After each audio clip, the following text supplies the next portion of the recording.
So it's Friday, so it's time for Poets. Some of us know that as Push Off Early, tomorrow's Saturday. But in this context, it's the perioperative enhancement team. Inspired by Dr. Sol Aronson and the team at Duke, a selection of clips to get us thinking about the next steps in providing world-class perioperative care. You'll find the full lectures in our back catalogue, or join us at the upcoming perioperative practicum for expert discussions, business case tips, and hands-on workshops. Go to www.ebpom.org and look for our international programme of perioperative practicums. Top Med Talk. Nick Margerrison here. Welcome to Top Med Talk. Presented by Professor Monty Mythen, featuring Ronan Astin, clinical consultant in respiratory medicine at UCL Hospital, and the patients, me, Nick Margerrison, and Johnny Themans. Do you need a breathlessness clinic at your practice?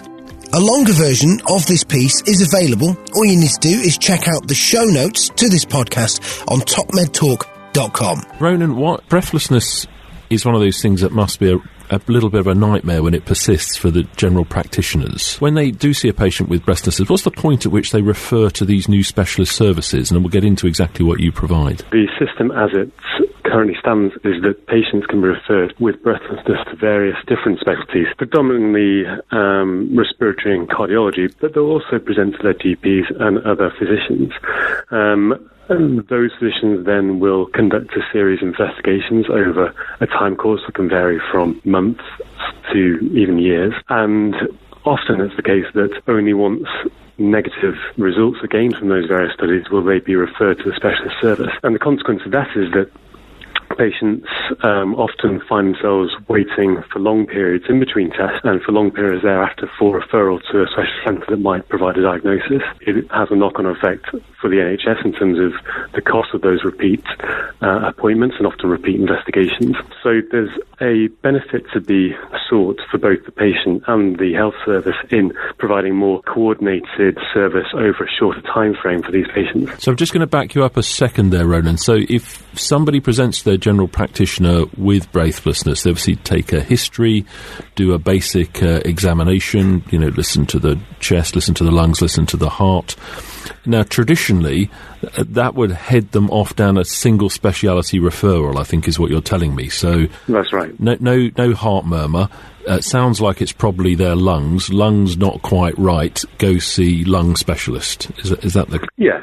Yeah, exactly. And there'll also be those patients that they can diagnose in primary care. So, of course, there'll be many patients presenting with asthma, for instance, that can be diagnosed and dealt with in primary care. So what the primary physician GP is trying to do is weed out the cases that they can't make a safe diagnosis in and then decide who to refer to. But as you say, in the system as it stands, they have to decide between somebody specialised in cardiac medicine versus respiratory medicine versus other. And let's, for example, say they overtly seem to have heart failure or they had what we call a medical student murmur. Nothing against our GP colleagues here, but there's a howling murmur there, for example, that explained the condition. Then the primary referral would be into cardiology, for example. That's right. Yeah, but the challenge is it's very rarely black and white. It's usually very many shades of grey. Exactly. So and your service pulls together in a one-stop shop, is that right, that checks off all those boxes quite quickly? What our aim is to, rather than look at the scenario with a single medical hat on of respiratory or cardiology, to rather look at the symptom itself, the breathlessness, and then look at all the possible causes from the off, using a system of investigations that allows us to make a diagnosis at the earliest point and then institute treatment at the earliest point, whether that be for cardiology, respiratory or other cause. And you do holistic tests in there, like the sort of things we see athletes doing, exercise tests that help to pick apart these various different parts if the first round of investigations isn't obvious? Well, exactly. So exercise testing for us is one of the most powerful tests because it joins up all those different specialties in a single test. So we use exercise testing at a much earlier time point than perhaps would be traditionally performed, and it can be extremely useful in trying to delineate the cardiac from the respiratory, from the breathing control and more psychological causes of breathlessness. Now, how accessible are these clinics now, Ronan? Is yours unusual? You're at University College London Hospitals. Is that an unusual one, or are they popping up all over the place? Well, there's an increasing understanding that the current services aren't meeting patient needs and service needs. There's also an increasing interest in breathlessness as a specific sort of specialty, or at least interest area. So we're finding that there are services being set up, certainly around London and elsewhere in the country, but many of the big teaching hospitals now understand that these kind of services provide quite a unique but very useful service for a considerable patient group. So I'll take you back to my original scenario. So let's imagine I'm out there as a GP now, and I've done my history, I've performed my basic examination, and it seems barn door to me that the problem here is a basic lung problem. Should I still primarily refer to the lung, and the same for the cardiology? Let's imagine there is the barn door murmur, I believe, which gets difficult in the elderly. Do I still point towards you, or do I go down the traditional routes first? Well, it depends. I mean, the various clinics have different referral criteria, and that's really based around their local population, because local population does have significance in terms of the caseload that you're going to be meeting. And there's also differences in the various services in terms of the specialties they have on site. In our service, we will accept all referrals with breathlessness, but we do have a criteria that they have to have had breathlessness for at least 6 weeks, and that time frame varies from service to service, and that's an attempt to avoid the simple cause of breathlessness, which will be treated and recover quickly, such as chest infections or viral upper respiratory tract infections, for instance. If there is still a need and a role for the very specialist clinics that can be referred to quickly, for instance, the Rapid Access Chest Pain Clinic is a very well-designed service that shouldn't really be replicated in our service, because they have very easy access to the specialist cardiac investigations, which are very important to be conducted in a very short time frame. That said, our service is designed so that if we are referred a patient with a clear cardiac cause, they will be referred very quickly into a specialist cardiac service. Now, one of our shared interests is aortic stenosis, the narrowing of the main vessel out from the heart, the aorta, which occurs in many patients over time, but sometimes can occur critically and in a life-threatening way. Now, I understand one of the challenges there is, as patients get older, it's not unusual to have a murmur that sounds like it might be a problem with the aortic valve. Is that still the case? That's right, yeah. And where do we stand with regards to echocardiography to look at that valve out in the community? Is that happening more commonly now, or is that still a specialist referral?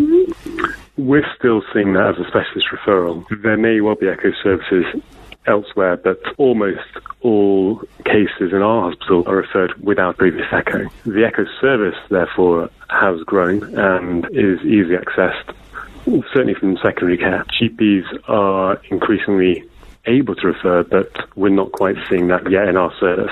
I think that varies quite a lot from district to district. Just going to bring in Nick now. We'll call him Nick the patient, because that's how one of the ways we use Nick here. Nick, what are you making of this? Well, I'm wondering if you can tell me what you think the disadvantages of this are. Are there any from a patient point of view? Do you see what I'm saying? What would be the things that I might... Well, you're worried that you might be put through the ringer for no good reason. Yeah, what would be the things that, as a patient, not knowing anything about it, that I might initially sort of suspect weren't so good? Well, I think everyone's slightly different in terms of the way they tackle their own symptoms and their thoughts around that. So for some patients, the prospect of having multiple investigations in a short time frame can be quite daunting. Certainly when studies are done on the same day as investigations results are provided, although on the medical side we think that's a great service, for some patients that is too much information in one sitting. So we have to be mindful of that. And within our service we also have provision for the psychological assessment and treatment even of the breathing control aspects. So we do have an awareness and understanding that the thoughts around breathlessness are often quite prominent in both the symptomatology and also the treatment of that. So, Nick, have you got a good handle? You've maybe not seen it in yourself, but maybe with some of your loved ones. Yeah. is the way we quite often work is we turn around and the GP's done their very, very best, and they say, think might be your lungs, lung appointment, maybe 4 weeks, maybe 6 weeks, not lungs, come back, maybe heart appointment, and so that ping pong can go on until you hit the target. Would you rather have that, or would you rather go and see the experts once? This is what I'm trying to understand, because for me, if I had breathing difficulties, it's like we were saying before, I would think, right, I want to see a lung specialist.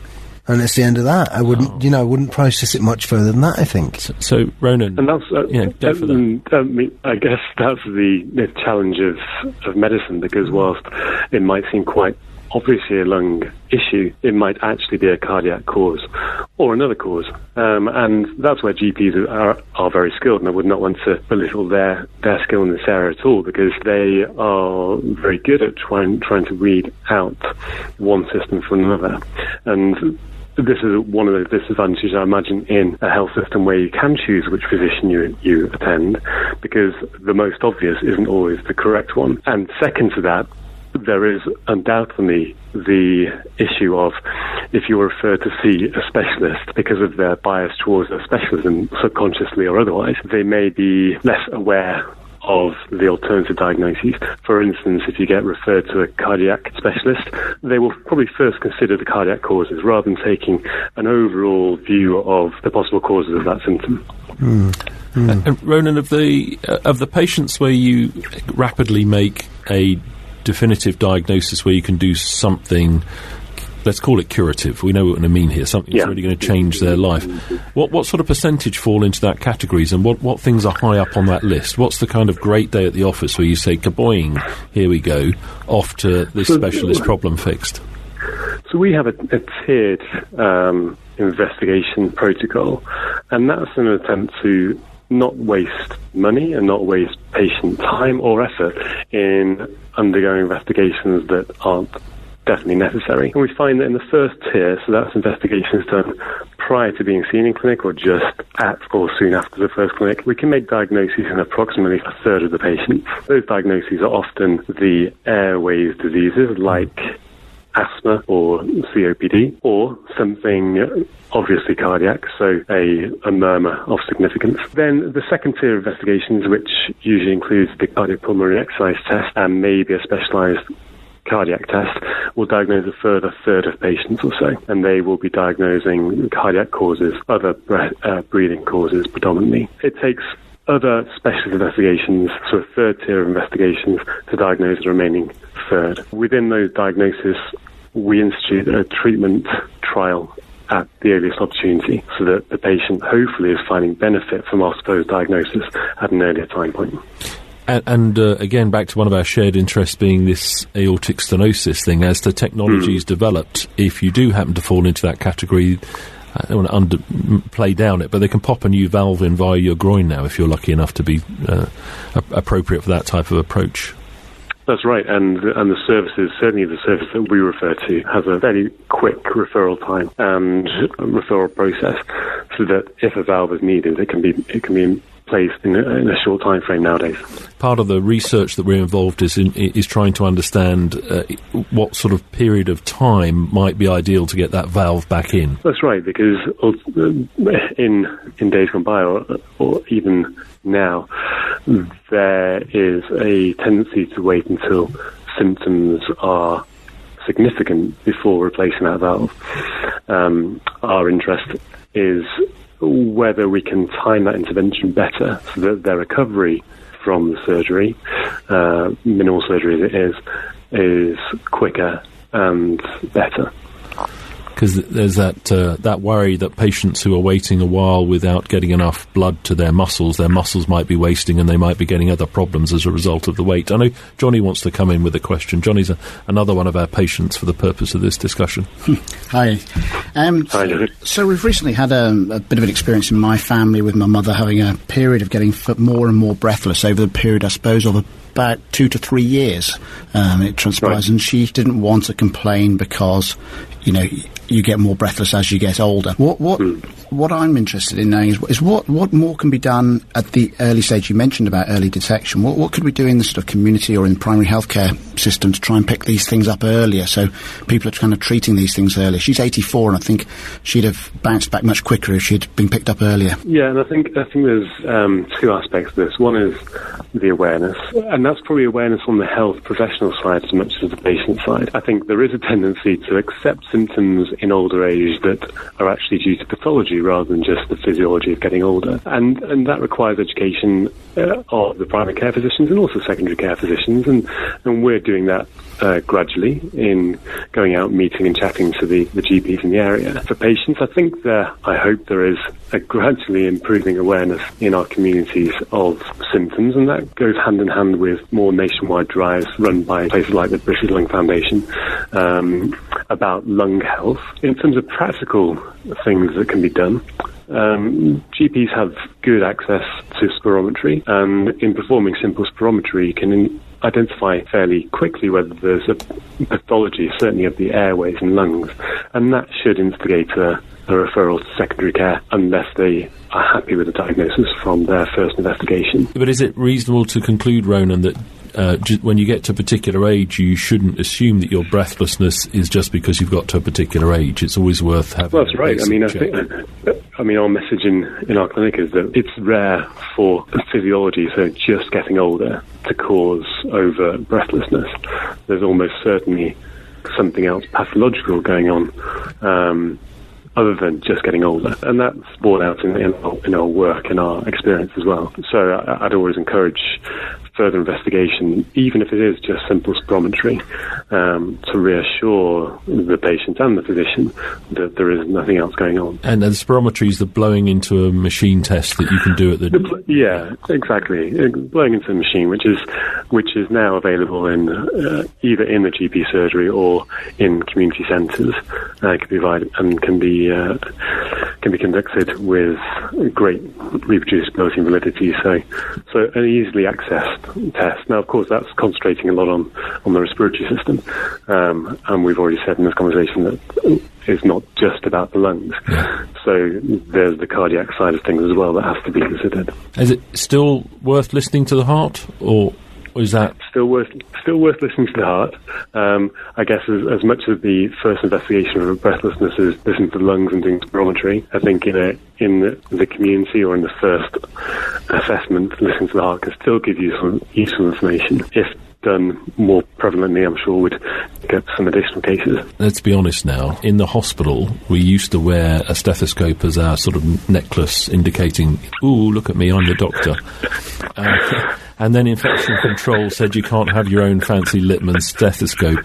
Are we de-skilling on that front? Do we tend to go... Well, so I'll put my hands up and say I still walk around with a stethoscope, obviously cleaning between patients, but that's rather than as a trophy. It's more because I do use doctor. it. Yeah, you're a lung doctor. You're the real deal. Well, but I agree with the second point. I think we are losing this skill in auscultation and listening to signs. I think it's still useful, and in both the respiratory and the cardiac causes of breathlessness. And I always encourage my juniors and medical students to continue their learning in terms of recognising sounds of disease in both those systems. So I'm a big proponent of the stethoscope, as much as I also appreciate the advantages of echocardiography and high-intensity imaging. So we've kept you a lot longer than I promised, Ronan, but I used to do a reasonable interpretation or a reasonable impersonation of a mitral valve prolapse. How's your murmur? Just so before we...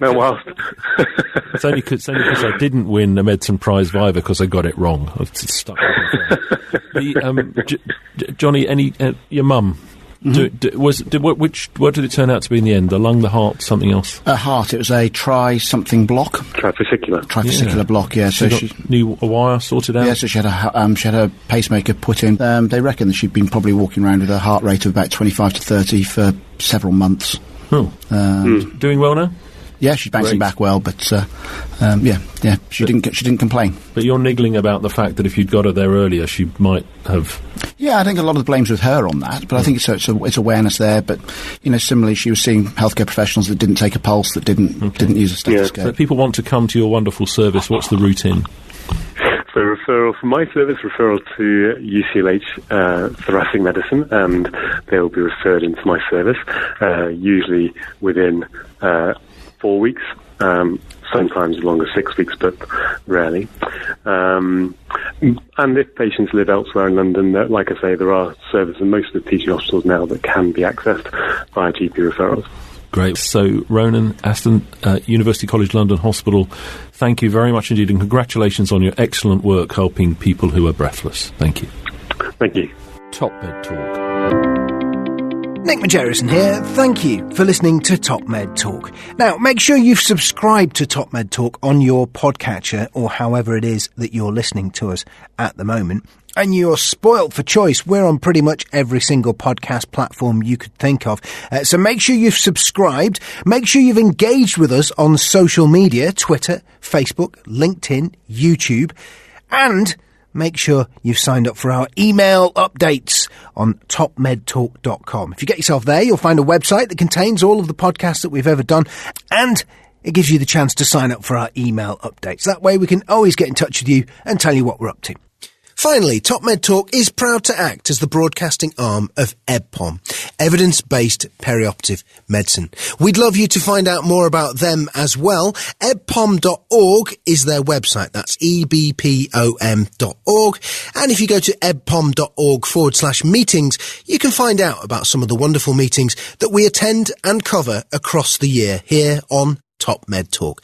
That's ebpom.org/meetings.